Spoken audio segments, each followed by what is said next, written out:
Assalamualaikum warahmatullahi wabarakatuh.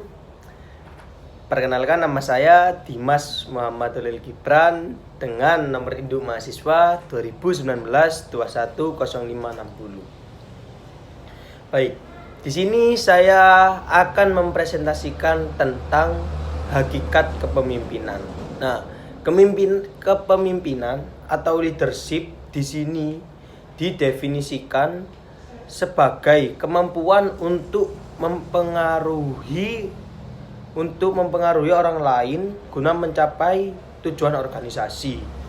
Dan saya setuju dengan para ahli yang dimana kepemimpinan atau leadership itu berarti bagaimana kita mempengaruhi orang lain untuk melakukan sesuatu. Dan di sini seperti konsep Ki Hajar Dewantara. Beliau pernah mengatakan 3 kalimat. 3 kalimat itu ing ngarsa sung tulodo, yang berarti pemimpin jika berada di depan itu harus teladan. Dan yang kedua adalah ing madya mangun karso, yang berarti seorang pemimpin berada di tengah-tengah untuk membangun semangat. Dan yang ketiga adalah tutpuri handayani, di belakang, yang berarti di belakang memberi semangat. Dan selanjutnya adalah saya akan menjelaskan tentang kepemimpinan masa kini atau millennial leadership. Kepemimpinan dalam konteks bagaimana kita bisa mempengaruhi orang. Di era sekarang banyak gimana ya? Di era sekarang ini penuh dengan ketidakpastian, penuh dengan banyak perubahan. Terus kemudian gimana? Banyak situasi yang bisa terjadi. Tetapi kita harus bisa menghadapi segala sesuatu itu, baik urusan dengan pekerjaan atau rekan kerja. Kita harus bisa survive dan harus bisa menghadapinya. Dan sebelum kita masuk ke dalam millennial leadership ini kita harus mengetahui masalah karyawan milenial. Nah, karyawan milenial ini mudah bosan. Pertama ini. Yang kedua, dia itu kutu loncat. Dia sering gonta-ganti tempat kerja gonta-ganti. Dan yang ketiga, tidak tertarik dengan jenjang karir. Ya, tidak tertarik dengan jenjang karir. Dan yang keempat itu ingin berperan lebih di perusahaan menurut saya. Dan kita harus mengenal karakter karyawan milenial juga. Karakternya itu dia itu gimana ya? Tidak ingin diatur satu, mementingkan kesempatan berkembang, dan ingin ingin mementingkan sikap saling menghormati, seperti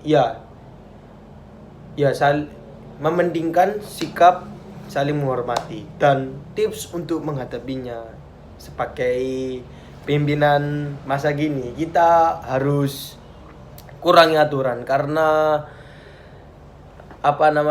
karyawan masa kini ini tidak suka banyak aturan. Tidak suka banyak aturan. Dan yang kedua, hargai secara personal.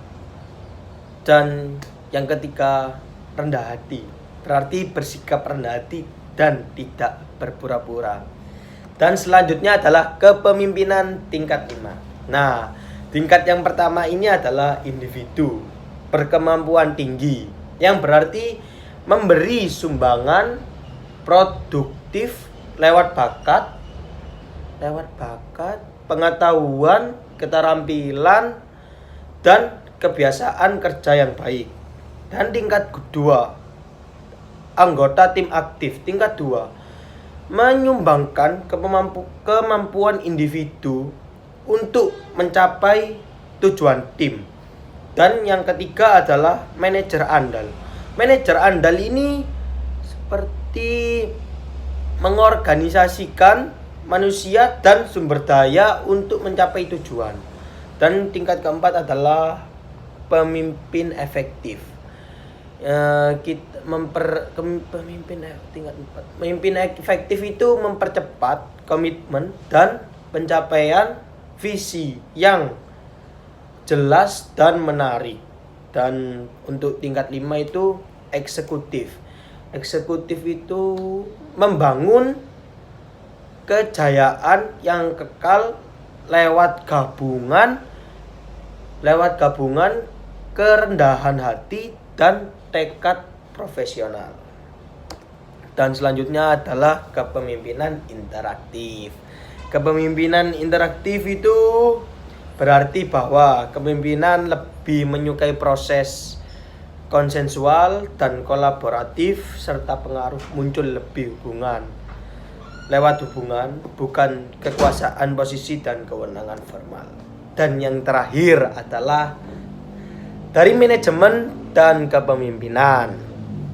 Nah, kualitas manajer ini dia itu mempunyai pikirannya itu rasional, siap berbagi, gigih, pemecah masalah. Dan yang kedua, kualitas pimpinan. Kualitas pimpinan itu mempunyai jiwa visioner, bergairah, kreatif, dan fleksibel. Sekian dari saya. Terima kasih. Wassalamualaikum warahmatullahi wabarakatuh.